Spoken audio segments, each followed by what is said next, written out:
दिशा बिल्कुल भटकाव की तरफ, ये जानकारी का एक बिल्कुल बड़ा सवाल है। ये बिल्कुल बहुत महत्वपूर्ण बात था आपने कही। लेकिन दूसरा सवाल डॉक्टर साहब ये भी है कि एक बार मेडिकल नशे में जो लोग आ जाते हैं, सुनने में आता है कि वो दोबारा उससे बाहर नहीं निकल पाते। ऐसी क्या स्थिति है इसमें कि उससे बाहर निकलना इतना कठिन है?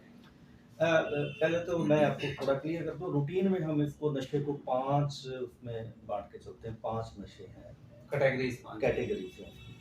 उसके बाद उसकी सारी आगे उसके ग्रुप्स अलग बन जाएंगे, सब ग्रुप हो जाएंगे। तो सबसे पहले मैरिजुआना, जिसको हम तंबाकू टाइप जो बात कर, तंबाकू और उसमें रादर तंबाकू भी नहीं, मैरिजुआना जो है भांग और उसका चरस का जो है, जो ये कैनाबिस एक श्रब है, छोटी सी पौधा है, उससे निकलता है, तो वो है। उसके बाद अल्कोहल है, फिर निकोटीन है जो ये तंबाकू की है, और फिर दो तरह की चीज़ें और आती हैं, उसमें अलग अलग चीज़ें हैं, परंतु हम उसको ग्रुप लेके चलते हैं। एक ग्रुप है जिसको हम स्टिमुलेंट बोलेंगे। स्टिमुलेंट का मतलब होता है कि वो शरीर में उत्तेजना पैदा करे, कुछ थोड़ा एक्टिवनेस पैदा करे, वो है। और जो उसके दूसरा है वो है डिप्रेसेंट, शांत करे।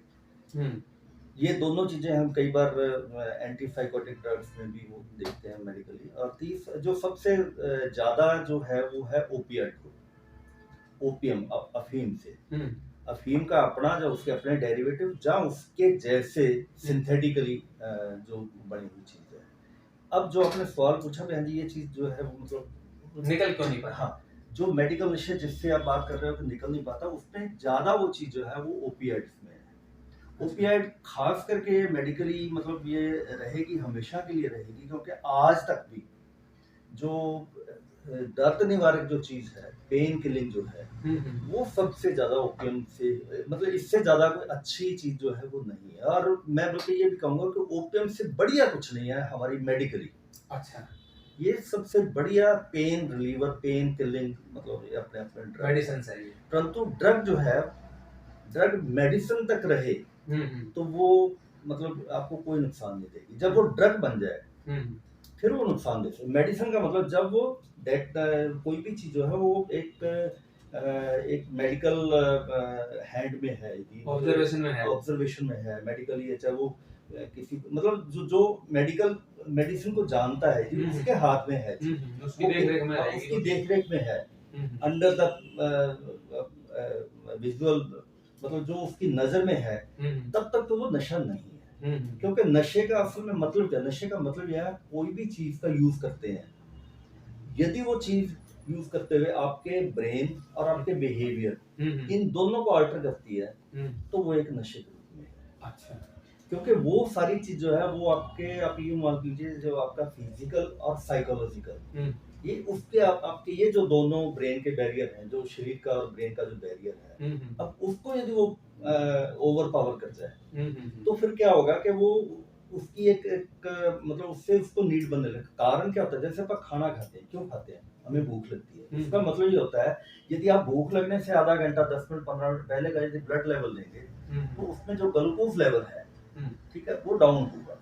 अच्छा, तो डाउन है, तो अब वो शरीर, क्योंकि शरीर जो चलता है वो ग्लूकोज के ऊपर ही चलता है। जो भी हम खाना खाते हैं उसका जो उसमें से एक हिस्सा जो है ग्लूकोज के रूप में, जो मेजर है, वो हमें डाइट के रूप में ग्लूकोज के रूप में मिलता है। तो जैसे ग्लूकोज का लेवल कम होगा, तो लेवल कम होते शरीर जो है उसके अंदर वो डिमांड उसकी बनती है। अच्छा, इसको हम थ्रेशोल्ड भी बोलते हैं। हाँ जी, कुछ समय तक तो शरीर उसको अपने अपने टैकल करता है, परंतु जैसे वो ज्यादा नीचे जाएगा तो फिर उसको इससे नहीं रहा जाएगा, तो वो लेगा। तो जैसे खाना हम मतलब वो करते हैं, तो खाना भी मतलब अपने आप में एक नशे का रूप ले सकता है। तो इसी तरह से जो भी ड्रग है, जो भी मेडिसिन है, उसकी एक हाफ लाइफ होती है।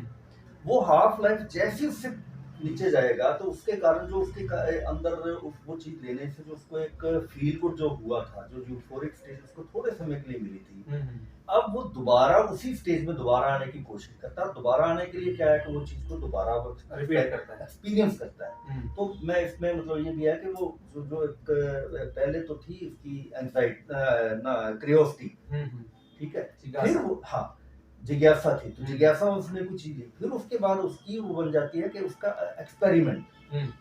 तो वो क्योंकि उसका थ्रेशोल्ड, वो जो लेवल है उसका वो नीचे जा रहा है, तो अब उसके बाद उसके पास और कोई रास्ता नहीं रहता। तो वो एक बार उसको दोबारा लेता है। तो जैसे ही वो चीज़ को मतलब कुछ समय के बाद दोबारा फिर उसको ज़रूरत पड़ती है, तो दोबारा वो करने के लिए फिर लेता है। तो वो हाँ, वो दोबारा मतलब अपने लेवल को बराबर रखने के लिए, उस लेवल तक पहुँचने के लिए ज़रूरी हो जाता है कि हाँ जी, वो दोबारा उसको ले। फिर उसके बाद क्या होता है कि वो लेवल उतनी मात्रा से उसको वो लेवल नहीं मिलता, तो फिर वो मात्रा बढ़ने लगती है, फिर टाइमिंग कम होने लगती है, घटने लग जाती है, टाइमिंग जो है उसका जल्दी डोज छोटा होने लगता है। जब डोज बढ़ाएगा, जब और एक समय ये भी आता है कि उसका टाइम भी कम हो जाएगा और डोज भी बढ़ जाएगा।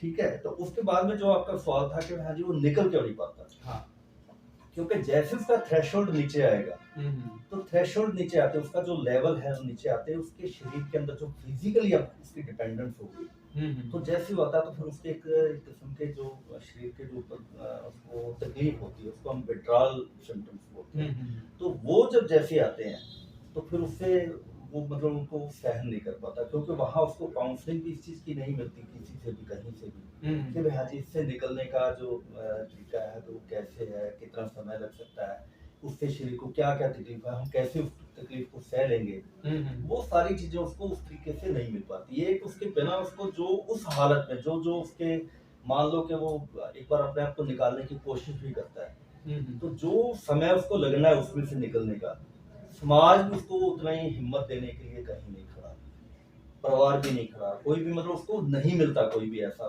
साथी। यदि वो मिल जाए केवल और केवल इसी हालत में वो अपने आप को ठीक कर सकता है, जब वो हो सकता है सामाजिक वातावरण जो उसको सपोर्ट करे, मेंटली सपोर्ट करे, फिजिकली सपोर्ट करे, और उसके खाने की दृष्टि से भी उसको बेटर फूड मिले, बिल्कुल उसको रेस्ट, उसको एश्योरेंस, उसको मेडिकल एडवाइस, उसको काउंसलिंग, उसको खुराक उसके हिसाब से, और उससे भी ज्यादा यदि यदि वो फिजिकली ज्यादा इंडिपेंडेंट हो चुका है तो उसको कवर करने के लिए कुछ और दूसरे रूप में मेडिकेशन, अच्छा, ताकि उसकी जो जितनी भी प्रॉब्लम्स, जितने भी उसको विड्रॉल सिम्टम्स जो आ रहे हैं, जो मेनली उसको पेन और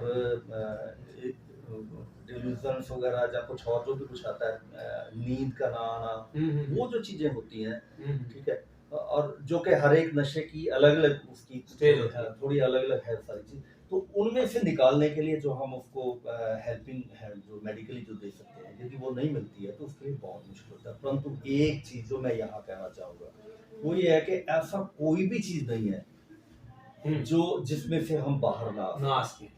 इसका एक बहुत छोटा सा टाइम पीरियड है जो इसको इस शरीर को मतलब ठीक करने के लिए चाहिए। मैं अंत में एक बात बिल्कुल शॉर्ट में जानना चाहूंगा कि इस तरह की सिम्टम्स जब बच्चों में उभरते हैं, जो आपने पहले भी बताया कि भी उनका अब नॉर्मल व्यवहार जब होता है कि वो पूरा सो नहीं रहे, खा नहीं रहे, खेल नहीं रहे, या तो पेरेंट्स ऐसा क्या करें कि वो जल्दी उसको समझ पाएं, संभाल पाएं? पेरेंट्स के तौर पर प्राथमिक काम क्या हो सकता है? वो सबसे ज्यादा मतलब जो पहली बात, यदि इससे भी अपन नीचे जाए तो वो बच्चे के शुरू करने से पहले की जो हालत है, मैं जो आज की हालत में समझता हूँ वो ये है कि पेरेंट्स के पास भी आज इतना टाइम ही नहीं है, और टाइम के बिना भी एक चीज और है कि वो अपने बच्चों के साथ उनकी अपनी कन्वर्सेशन नहीं है। जो संवाद की कमी है वो बच्चे को मतलब नशे की तरफ लेके जाने में काफी सहायक होती है। एक दूसरा, पेरेंट्स उस समय क्या करें जब वो हो चुका है, तो एक सबसे पहले तो संवाद की जरूरत है, बच्चों के साथ संवाद पैदा करें, और फिर उसके बाद वो हेल्प लें मेडिकल, तो वो काउंसलिंग की हेल्प हो सकती है, वो मेडिकल की हेल्प हो सकती है, वो सारी हेल्प लेके जो है वो उससे बाहर आने का जो रास्ता ढूंढा जा सकता है। और जो विड्रॉल से बाहर आना है, रूटीन में जो विड्रॉल से बाहर आने का जो समय लगता है वो तो चलो एक छोटी बात है, परंतु उसके बाद उसका बाहर रहना वो उससे भी ज्यादा मुश्किल है, वो कठिन है, वो ज्यादा कठिन है। जब वो बिल्कुल नॉर्मल हो रहा है, ठीक है, उस हालत में वो कैसे अपने आप को दोबारा बचा के रखेगा, वो उससे भी ज्यादा मुश्किल। हालांकि उसमें करना कुछ नहीं, परंतु वो जो करना है, क्योंकि उस समय उस हालत में उसी ने करना है जो कुछ करना है, जहाँ समाज उसको इतना हेल्पफुल हो कि वो मतलब उससे कोप विद कर पाए, उसमें से निकले, यानी अपने आप को रिहेबिलिटेट कर पाए, तो ये सारी चीजें है काफी मुश्किल है। निश्चित तौर पे एक बहुत बड़ा सवाल है नशा कि इसमें जिस रूप से डॉक्टर साहब ने रखा कि पेरेंट्स जो प्राथमिक समझ के साथ बच्चों की देखभाल के साथ साथ पूरे समाज की एक जिम्मेदारी है कि वो बच्चों के साथ अपना संवाद लगातार कायम करें। अगर बच्चों के संवाद नहीं है साथ तो एक दिक्कत आती है। हाँ, कुछ बीच में कर एक चीज जो बीच में शायद मैं पहले कह सकता था परंतु मेरे रही नहीं और सवाल भी नहीं आया। एक एक जो कारण इसके पीछे जो आपने कारण पूछा था बच्चे क्यों शुरू हो जाते हैं, तो आज के समय में जो मैंने पहले बीच में कहा ना एनर्जी बूस्टर, आज के समय में जो मेडिकल नशे हैं उसको शुरू करने का एक कारण जो है वो मैं सेक्सुअलिटी भी लेके चलता हूँ। वो जो एक सेक्सुअल स्टेमिना आजकल का जो माहौल है थोड़ा खुले सेक्स का भी है, तो मेरी समझदारी में ये भी है कि वो भी एक सुफियर है इसकी शुरुआत करने का।